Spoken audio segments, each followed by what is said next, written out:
உம்மழகான கண்கள் என்னை கண்டதாலே முடிந்ததென்று நினைத்த நான் உயிர் வாழ்கின்றேன். உம்மழகான கண்கள் என்னை கண்டதாலே முடிந்ததென்று நினைத்த நான் உயிர் வாழ்கின்றேன்.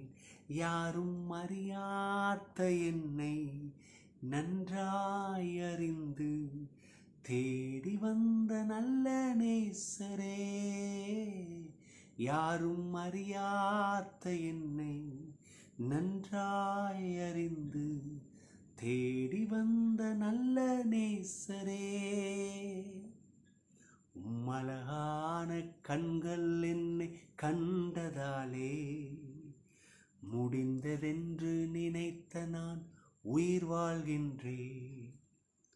தூக்கி எறியப்பட்ட என்னை வேண்டுமென்று சொல்லி சேர்த்து கொண்ட நல்ல நேசரே, தூக்கி எறியப்பட்ட என்னை வேண்டுமென்று சொல்லி சேர்த்து கொண்ட நல்ல நேசரே, உம்மழகான கண்கள் என்னை கண்டதாலே முடிந்ததென்று நினைத்த நான் உயிர் வாழ்கின்றேன். ஒன்றும் இல்லாத என்னை காருண்யத்தாலே உயர்த்தி வைத்த நல்ல நேசரே, ஒன்றும் இல்லாத என்னை உம் காருண்யத்தாலே உயர்த்தி வைத்த நல்ல நேசரே, உம்மழகான கண்கள் என்னை கண்டதாலே முடிந்ததென்று நினைத்த நான் உயிர் வாழ்கின்றேன். உம்மழகான கண்கள் என்னை கண்டதாலே முடிந்ததென்று நினைத்த நான் உயிர் வாழ்கின்றேன். நாமும் கூட நம்முடைய வாழ்க்கையில் சந்திக்கிற போராட்டங்கள், பிரச்சனைகளை பார்த்துட்டு இனி இது முடியாது, நடக்காது, இயலாது என்று அப்படி நினைக்கிறோம். ஆனால் அவருடைய அழகான கண்கள் நம்மளை பார்த்து நமக்காகவே அவருடைய கரத்தை கொடுத்து தூக்கி எடுத்து நிறுத்துகிறார். தூக்கி எறியப்பட்டிருக்கலாம், ஆனால் அவர் இல்லை, நீ எனக்கு வேணும்னு சொல்லிட்டு நம்ம கரங்களை பிடிச்சி தூக்குறார். எதுக்கு தெரியுமா? வாழ வைக்க. எதுக்கு தெரியுமா? ஜெயம் எடுக்க. தேவ மக்களே, இந்த காலை வேளையில் இந்த ஜெப நேரத்தில் ஒன்றுமே என்கிட்ட இல்லை அப்படின்னு நினைக்கிறீங்களா? இல்லை, அவருடைய காருண்யம் இருக்கு. அந்த காருண்யம் நம்மளை பெரியவனாக்கும். அந்த காருண்யம் நமக்கு ஜெயத்தை உண்டு பண்ணித்தான். தாவீது சொல்றார், தேவனுடைய காருண்யம் என்னை பெரியவனாக்கினது. இன்றைக்கு அதே தேவனுடைய காருண்யம் நம்மை பெரியவனாக்கும். எல்லாரும் இருக்கிற இடத்துல கரங்களை உயர்த்தி, இயேசுவே, தெய்வமே, எங்களை உமது சமூகத்தில் அர்ப்பணிக்கிறோம். நீர் பேசும். ஆமென். இன்றைக்கு கர்த்தர் நம்மோடு கூட பேசுவார். அவருடைய வார்த்தைகள் நமக்கு பலனாகவும் கேடயமாகவும் நங்கூரமாகவும் இருக்கும் என்பதில் சந்தேகமில்லை. ஆமென். 2 சாமுவேல் 22ஆம் அத்தியாயம் 37ஆம் வசனத்தை நம்ம படிக்க போகிறோம். 2 சாமுவேலின் புஸ்தகம் 22:37. என் கால்கள் வலுவாதபடிக்கு நான் நடக்கிற வழியை அகலமாக்கினார். ஹல்லேலூயா. சூத்திரம், சூத்திரம். இந்த வசனத்தை போய் வாசித்து பாருங்க. இந்த அதிகாரத்தை இங்கேயும் வருது, அவருடைய காருண்யம் தான் என்னை பெரியவனாக்கினது. இந்த பகுதியும் நம்ம பார்க்கும் பொழுது இது தாவீதினுடைய ஒரு நன்றி செலுத்துகிற பாடலாக இருக்கு. கர்த்தருக்கு நன்றி செலுத்துகிற ஒரு பாடல். is a part of King David's song of thanksgiving and praise to God for delivering him from his enemies. அவனுடைய பகைவரிடத்திலிருந்து கர்த்தர் காப்பாற்றுகிறார். அதை தான் ஒரு கவிதை நடைமுறையில் இந்த இடத்துல கடவுளுடைய மகிமை, அவருடைய மாட்சிமை எவ்வளோ பெரிதாக இருக்குது, அவர் எவ்வளவு உண்மை உள்ளவராக இருக்கிறார், அவரை விசுவாசிக்கிற ஒவ்வொருவருக்கும் அவர் உண்மை உள்ளவர் என்பதை தாவீது இந்த பகுதியில் அவர் பாடுகிறதை கவிதை நடையில் எழுதி வைத்திருக்கிறதை நாம் பார்க்கிறோம். இதில் முக்கியமான ஒரு சில காரியத்தை பார்த்துட்டு முடிப்போம்.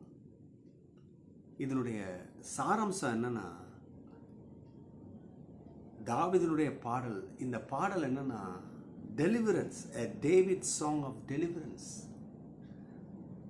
விடுதலை ஆக்கப்பட்டதை, பாதுகாக்கப்பட்டதை அப்படியாக இந்த பாடலை எழுதுகிறார்.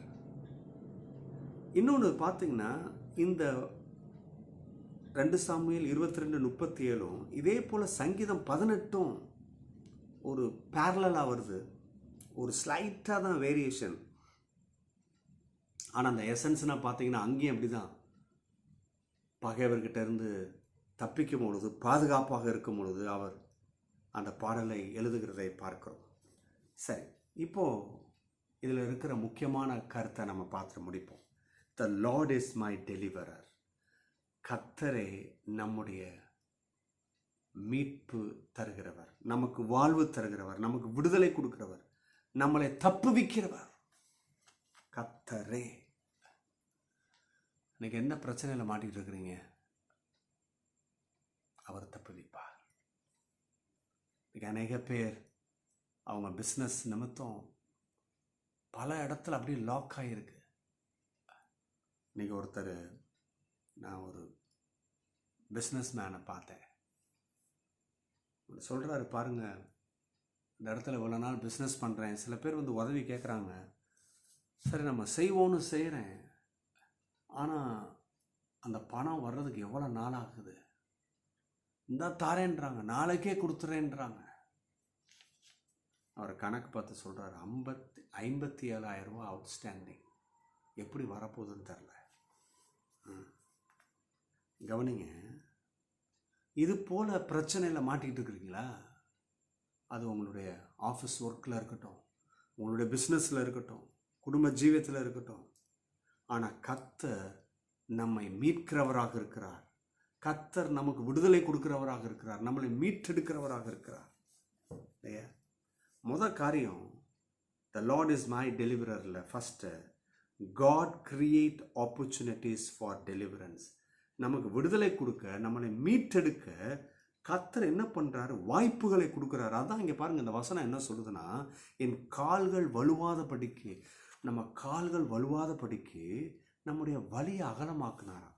இதை கொஞ்சம் இமேஜின் பண்ணி பாருங்கள். எப்பயுமே இந்த ஆடுகள், அந்த மெய்ப்பன் அதை மேய்ச்சல் அண்டை வழி நடத்துவதற்கு முதலாவது இந்த ஸ்லோப் ஏரியாவில் தான், அதுக்கு மேலே இருக்கிற அந்த சின்ன பாதையில் தான் வழி நடத்தி கொண்டு போவார். அப்படி போகும்பொழுது ரொம்ப கேர்ஃபுல்லாக போகணும். கீழே விழுந்துட்டாங்கன்னா அந்த மேய்ப்பர் தான் அந்த ஆடுகளுக்கு உத்தரவாதம். இப்படி கஷ்டப்பட்டு கடைசியில் ஒரு நல்ல சமமான ஒரு புல்வெள்ளி அமர்ந்த தண்ணீரண்டில் கொண்டு போய் விடுகிறார். அப்போ அந்த ட்ராவல் பண்ணி போகிறது கொஞ்சம் கஷ்டம்தான்.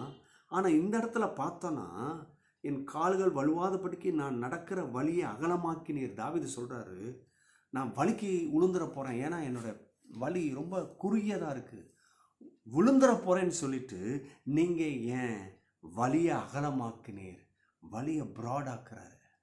அப்பா கொஞ்சம் தைரியமாவா, பரவாயில்ல, நல்ல தாராளமாக நடந்து வர்ற மாதிரி செய்கிறேன். இது எப்படி இருக்குன்னா, இன்றைக்கி சில பேர் என்னுடைய பிஸ்னஸ்ஸு 6 மாதமாக டவுனு, இவ்வளோ இன்கம் கொடுத்துக்கிட்டு இருந்தது இப்போ இவ்வளோ தான், வர வர தேஞ்சிக்கிட்டே போகுது, குறைஞ்சிட்டே போகுது, இதில் நான் எப்படி செய்ய போகிறேன், இந்த விஷயத்தில் இந்த காரியத்தை வச்சுட்டு எப்படி நான் ஊழியம் செய்ய போகிறேன், எப்படி இந்த மாதம் என்னுடைய குடும்பத்தை வழி நடத்த போகிறேன், எப்படி சர்வே பண்ண போகிறேன், எப்படி எல்லா தேவையிலையும் சந்திக்க போகிறேன். ஒருவேளை உங்களுடைய பாதைகள் அப்படி கண்ணை தூக்கி பார்த்தீங்கன்னா, இல்லை ரொம்ப குறுகியதாக இருக்குது, இந்த மாதம் ஏகப்பட்ட கமிட்மெண்ட்ஸ் இருக்குது, ஏகப்பட்ட புது புது காரியங்களை செய்யணும், ஏகப்பட்ட காரியங்கள் ஒப்புக்கொண்டதை செய்யணும், இதற்கெல்லாம் தேவைகள், இந்த தேவைகள் மத்தியில் எப்படி நான் சர்வே பண்ண போகிறேன், எனக்கு இவ்வளோ தேவை இருக்கணுமே, ஆனால் அவ்வளோ இல்லையே, மிக குறைவு இருக்குதே என் கையில், இதை வைத்துட்டு நான் எப்படி பிழைக்க போகிறேன், இதை வைத்துட்டு நான் எப்படி குடும்பத்தை நடத்த போகிறேன், இப்படி வச்சுட்டு நான் எப்படி தாண்டி செல்ல போகிறேன். ஆனால் தாவீதுக்கு கர்த்தர் இதே போல் சூழ்நிலை வரும்பொழுது அவனுடைய வழியை அகலமாக்கினார். தெய்வ பிள்ளைகளை, இன்றைக்கு கர்த்தர் உங்களுடைய வழியை அகலமாக்குகிறார். அதனுடைய அர்த்தம் என்ன? உங்கள் வருமானத்தை பெருக்க பண்ணுகிறார், உங்கள் தேவைகள் சந்திக்கப்படும். தீர்க்க தரிசனமாக எழுதி வைத்துக்கொள்ளுங்க. அப்படியே நெருடலாக இருக்குது. வெளிநாட்டில் இருக்கிறவங்க நிறைய பேர் இல்லையா, சில தேசங்களில் வேலையிலிருந்து தூக்கிடுறான், நோட்டீஸ் கொடுத்துட்டு தூக்கிடுறான், ஒரு 2 மாதம் 3 மாதம் சேலரியை கொடுத்துட்டு தூக்கிடுறான், அனுப்பிச்சி விட்டுறான். இப்போ அவங்களுக்குன்னா எப்படி இருக்குது? என் வலி ஒடுங்கிட்டே, சின்ன வலி ஆயிட்டு, எப்படி நான் சில விஷயத்த நான் குறைக்க வேண்டியது இருக்குது,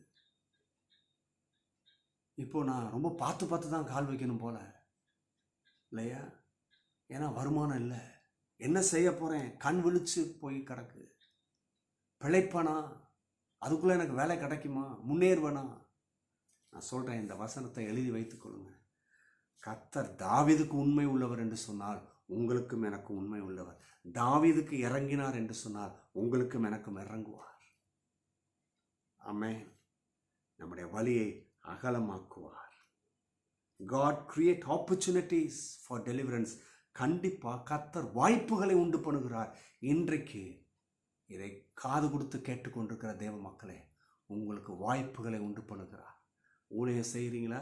உங்களுக்கு வாய்ப்பு, அதிகமான வாய்ப்பு, எங்கெங்கே கொண்டு போக வேண்டும் அங்கே கொண்டு போக போகிறார்.